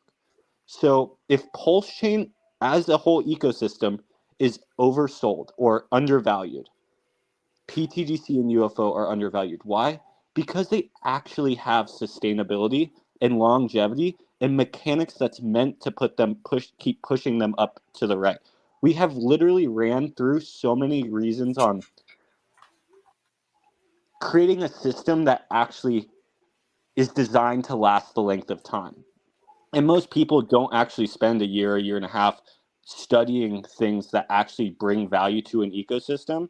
But when you actually put those things in code, it makes it really, really easy to do X's. And a benefit that we have is, I called it the X multiplier. RH calls it reflexivity. It makes it to where any X's we do over the blockchain, we get to multiply by the X's the blockchain does. And then we even take it a step further, because RH is actually using the same mechanic to pump Hex, and he has a tweet about it. So any X's that PulseChain does, Hex gets to do those X's as well. But if any of that value moves from PulseChain to Hex afterwards, now you get to multiply the X's that Hex does over PulseChain by the X's of PulseChain. So for an example, if PulseChain does a 10x and Hex does a 5x over PulseChain, Hex just did a 50x. Well, now let's take a step back. What is PTGC and UFO both tied to? Hex and PulseChain. So we get to multiply all the X's PulseChain does. We get to multiply all the X's Hex does by the X's we do. So let's say Hex does a 10x or Hex does a 20x and PulseChain does a 10x. Well, the PTGC ecosystem just got a free 15x. Well, now let's say we do another 10x on top of that. Mechanically, we've done this multiple times, so I don't see a reason why it's not possible. There's no guarantee, but mechanically, we are designed to do these kind of things. That would equal 150x at current and price. let's and I just want to play devil's advocate in the mathematics here for just a second, and that's based on the tokens being held, not the tokens being sold, because we all know, like we said earlier. Now, I'm not saying that that's what's going to happen to PTGC or whatever. What I'm saying is that if tokens in the ecosystem that are not Pulse Hex, not Richard Hart tokens are being sold for those tokens to run the price up, then that mathematics doesn't apply. I get what you're saying, but this doesn't really work this way because the tail does not wag the dog wags the tail. In this case, PulseChain is the dog and we're the tail. So when people sell out of us, it doesn't really pump the price of PulseChain. But no, if they use that asset to pump the price of Pulse, which is like what I'm saying is, we all know in a bull run, people start dumping outside tokens, and again, I'm not saying that that's what's going to happen to PTGC, but what I'm saying is what we see typically in the crypto marketplace is that for lack of a better term, shit coins get dumped and people go into the blue chips. And that really rises the price within the crypto ecosystem, not value coming in. And usually value coming in is going to the blue chips. So that narrative, mathematic. Let me make a statement, and I want Zen to comment on it. So you're 100% correct, right? Mm-hmm. But the thing with this protocol is that you essentially own a claim check on the blue chips because the liquidity pools are filled with the blue chips. So when you hold PTGC, you actually are holding PulseChain. You're holding Hex. It's the same idea as when you could take a $20 gold piece, a St. Gaudens gold piece, and or a $20 bill, and you can convert it to real gold, right? Yeah. But the difference and you guys have hedged against it being a Doge or being a meme coin. You guys have hedged against that by doing so. And that's what I am saying that. But what I'm saying is that nothing can stop anybody from dumping a big bag or big bags, dumping all over the place to try and get into. Oh no. So I'm just saying that, I want to make sure that people understand that yes, the mathematics do work this way. But at times these things come into play and can change that mathematics. It's not an automatic market maker type of situation. No, it's not. There are variables that can change the fact of that. I just want to be transparent. You haven't been in any of our spaces, but you can ask her, and Stylist will tell you flat out. We don't shy away from the down talk. Mm-hmm. Okay, because even Bitcoin went down 95%, and Hex goes down 99%. Every blue chip on the planet, and PTGC will too. We all know that this is what's going to happen to all of us. Right. So the interesting conversation isn't will it go down when the whole market falls out of its parabola and does its normal cycle, right? Mm-hmm. It's what is happening between now and then. So, for example, on the way down, for example, we could talk about that. And that's an interesting conversation. Because on the way down, this system, in my opinion, is going to be bringing in literally freaking millions and millions and millions of dollars in revenue that goes right back to the system. And because of that, it makes this system a massively hyper deflationary system, which is constantly raising the price floor of the token. So when I'm looking at the fact that it's basically an index on RH's ecosystem. So when we go up, all that revenue is being made. And when we go down, all that revenue is being made. And, wherever you land is where you land. Whoever sells out of their positions, sells out of their positions. You come down 85%, 90%, wherever you land. And it's kind of like when you look at the chart of Polygon or any layer one blockchain when it had its first cycle. We've seen that from day one, RG, the whole 646x, all the blockchains on average, what they do their first cycle. But you're never going to land back down. I don't believe that PulseChain, once it runs its first cycle, is going to be back down here at 4 zeros and an 8. No, I agree. Okay. I agree. So on top of the fact that Polygon made its run and then it landed a 50x higher than where it started, right? You have these new mechanics that are built in that have never been built into a crypto before, which is constantly generating revenue and constantly buying the tokens out of existence, raising the price for. So it's going to be very interesting whether it goes down 80%, 70%, 90%, where it lands. But I think this is the kicker. There will, as long as the environment is okay, as long as PulseChain's done well, which I believe that there's no reason to think that it won't, you know, the demand for these tokens, if we go through this whole cycle and we round trip this thing, right, the demand at that confirmed bottom is going to be astronomical, in my opinion. Well, let me just add to the conversation, because we've already established an 80% drop, but that was at the same time when PulseChain, PulseX, Hex, PHEX, EHEX, Inc. all did a 80% drop, and we were in the ratio. And I don't really look at charts in terms of US dollars. I just look at the charts in terms of Pulse to PGC's ratio. And if you actually look at the first price movement up to March 8th, that was the absolute top of PulseChain. That was the absolute top of PGC. We went from 30K at the very beginning, actually a little bit cheaper, to a $38 million market cap on March 8th. We dropped down we had to live with it for about 4 months of downwards pressure, everybody fighting one another. The honey badger came out, but we don't no comments about that. But it was always a ratio base of between PGC and PulseChain, and you can actually see it on the chart. It's like this, and then when we moved down that 80%, but the relationship between Pulse was just like another heartbeat.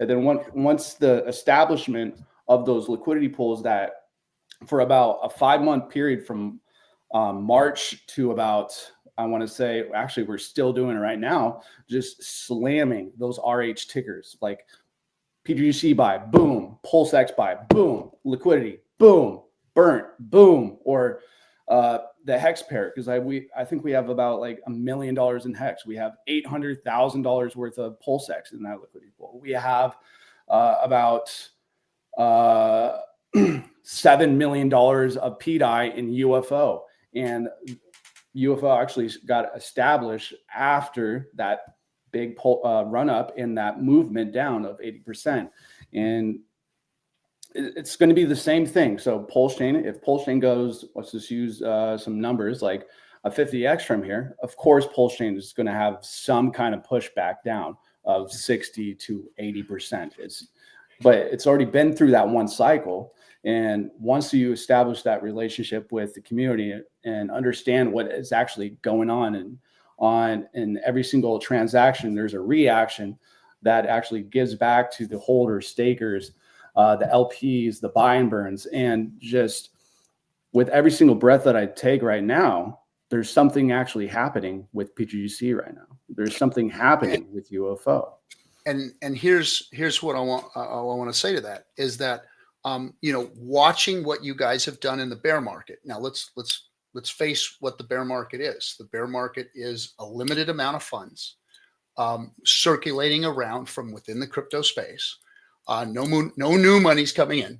No aunts and uncles or cousins or friends or buddies are calling us to get into crypto. This is incestuous money swirling around, and you guys have proven your concept. Your concept has proven itself.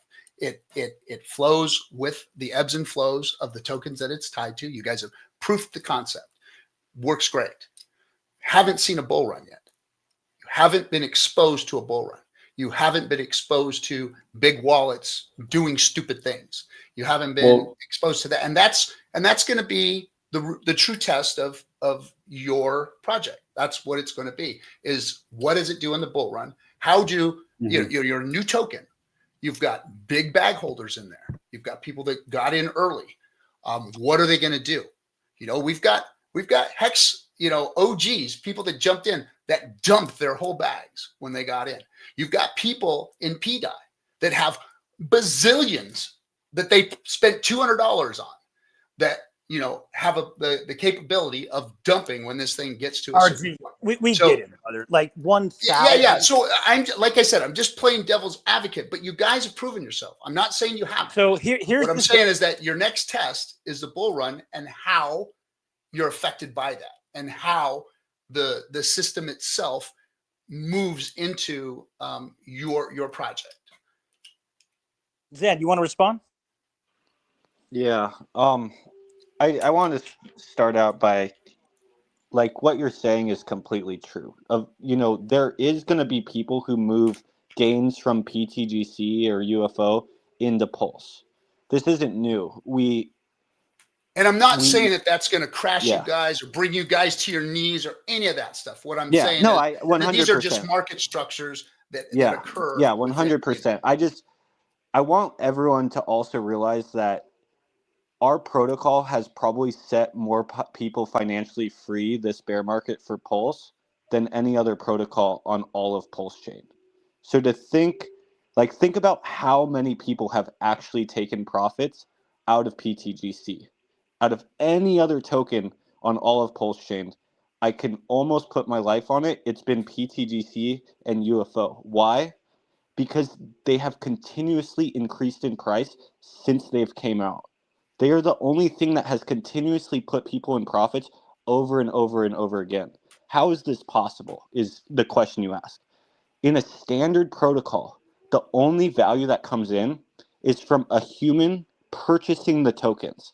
And then they hold the tokens and they eventually want value out of the ecosystem. They're holding a receipt to that pulse. How do we differ? Our ecosystem actually generates value from the outside world, from outside our token, and brings it in. That's the kicker.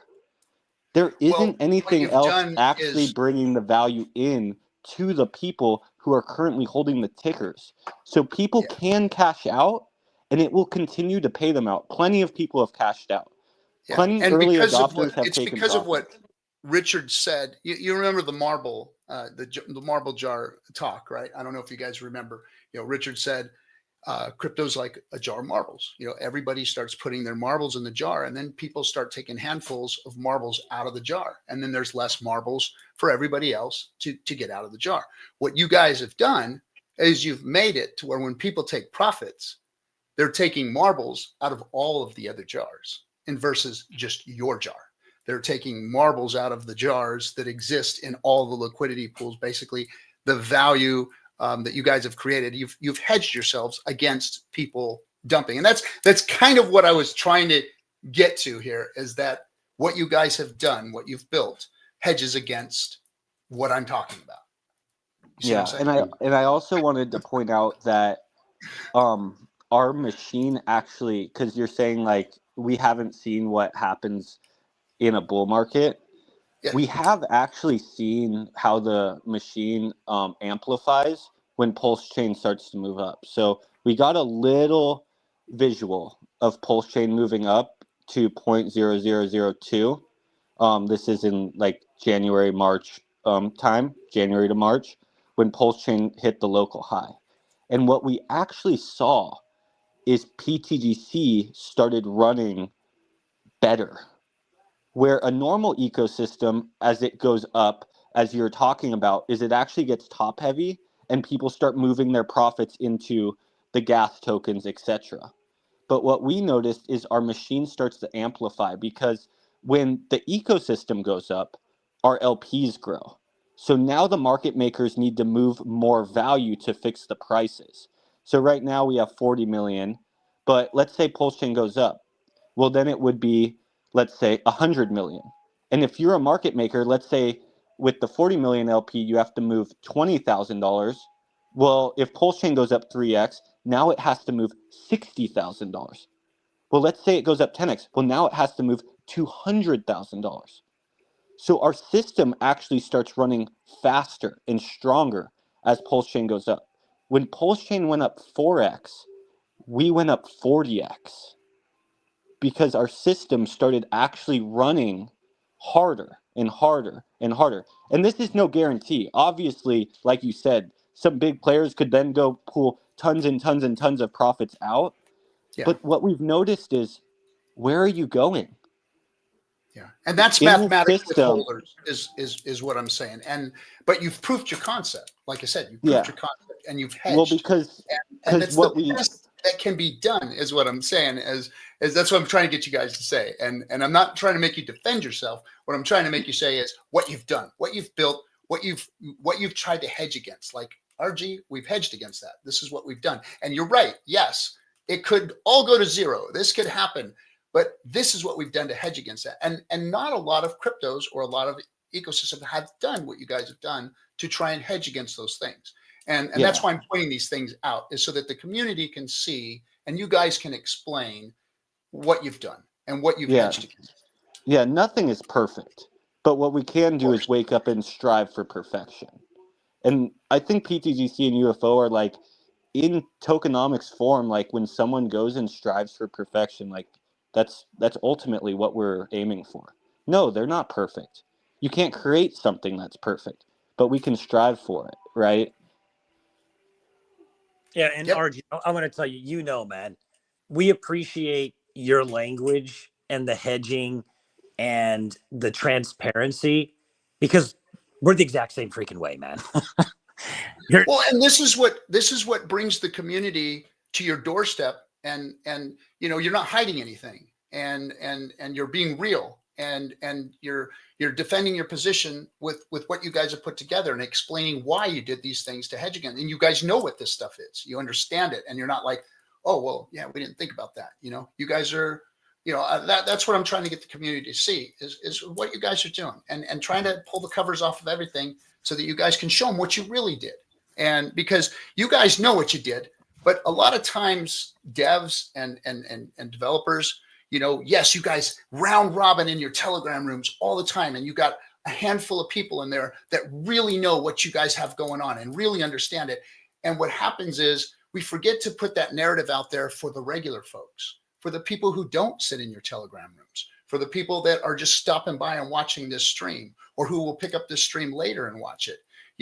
How do they know what you guys have really done without spending a year in your Telegram room from the beginning, watching you guys build, listening to your experts talk about what And you're you doing? know what, RG, here's how it is, man. If you're on PulseChain and you want to make money, it's called, you have to put the time in and do market analysis and do research. Mhm. And that's why two times a week, Zen hosts a space for literally 2 hours plus in the TG, and we'll do an interview for anybody, right? No one's just sitting in the little chat room in the TG. We're out there in the space trying to inform people. We've been doing it since under $1 million market cap. Here you go. Know? See, this is the kind of stuff that people need to know, and so that they can tune in and they can know that you guys aren't hiding anything. You guys have got the information out there for people to come and look. So go ahead and shill your Telegram room. I'm going to have SJ put it in the descriptions and stuff. But tell everybody where they can find you when you do these X spaces and whatnot, so that they can listen to what you guys have to say. Zen? Yeah, so our spaces are Saturday mornings at 7 a.m. Pacific Standard Time, and then also Monday nights at 5:30 p.m. Pacific Standard Time. And it's hosted by our main account, which is Pulse TGC, and that's on X. And yeah, it's pretty much just an open platform. We talk about the stats. We go over like the amounts we've bought and burnt in the last week, etc. And then we open up the floor to questions. And then communities will chat, and new people will come up and just ask questions about the protocol, etc. And your TG room? Our TG room is the Gray's Currency. The Gray's Currency. And we'll have all that in the description here for everybody. Any last words, guys, before I shut us down? Well, one last word. 6:30 in the morning, conversation never got boring. Or Pacific Standard Time. I stream Monday, Wednesday, Friday and I like talking about the grays a lot. So you can find me there. Learn about Hart's Law. Yes. What a concept. RG, I just want to tell we met at the Cabana in Vegas. I was with B Roots, and we were all having a great time out there. And yeah, out in the back lot there, next to the taco truck. yeah, and I just want to tell you, man, how much I respect you and appreciate absolutely everything that you have done for PulseChain. And I've been here with you from the beginning, and the people who know who you are and know what you've done, and it just shows, and you're right. And I want to do a plug for you. Everybody, when PulseChain launched, it was RH, but then you realize this is a global blockchain and people are going to build on it. And why would you think that new innovations and new amazing things wouldn't be built on something so awesome as PulseChain, right? So when you're sticking your neck out like you've done in the past and everything doesn't work properly and people are calling you a scammer and calling you this and saying you're a sellout, you know what, man? I think we've all graduated from that at this point, and the people who haven't need to. And I just want to let you know, man, we love you. We appreciate all your energy. SJ, freaking sweetest woman on the planet, and everything you've done. We love you guys, and we're very thankful that we're all in the chain together. Thanks for the kind words, Mondo. I appreciate it. And this Daddy Hexler in the chat. I haven't. Everybody, thanks for being in the chat and sending the chat questions and stuff. But Daddy Hexler says, and this kind of rounds everything off. And yes, from the beginning of PulseChain, Discourse Syndicate is that. It's a place for us to have discourse, and discourse means that we talk this stuff out. We get everything out on the open. We don't hide anything. We talk realities. We speak truths. We pull each other's covers. That's what's necessary so that there's transparency for all, and I'm not going to say that everybody that's ever come onto this show has had good intentions or has had good products or has good projects, or even anything that I've been involved in some of the things I've been involved in have fallen and failed. But we keep moving forward. We keep doing the right thing. We keep, being transparent and doing the best that we can. And, what Daddy Hexler says, Richard created a canvas for builders to build on. And now we see the quality of the builders rising to the top. I always knew that when Richard pulled out PulseChain, that it was going to be the Hex community that brings the best products to PulseChain, because you guys all understood Hart's Law. You guys all understood Richard's thesis. You all understood his character and what he was trying to do for DeFi. And I knew that the cream was going to rise to the top, and we were going to have amazing builders and projects coming out on PulseChain. And my hat's off to you guys. So far, what you guys have done has proved itself. And my hat's off to you guys for the work, for your character, for who you guys are, for the people that are involved in your community. I think that you guys have done a great job. And I think that, this bull run is going to really solidify and prove you guys and who you are and what you've done. And I'm looking forward to seeing that. And I'm glad that it's you guys. I'm glad it's Hexicans, people that are OGs around, and honoring what Richard has done and building good stuff. So again, hats off to you guys for doing what you've done here. And with that, I want to say thanks to everybody for coming.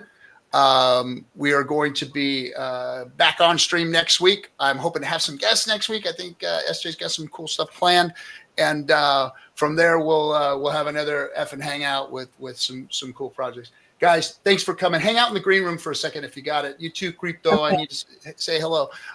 And everybody, thanks for coming. We'll see you guys on the next one. Take care. See you. Bye. Shout out to SJ.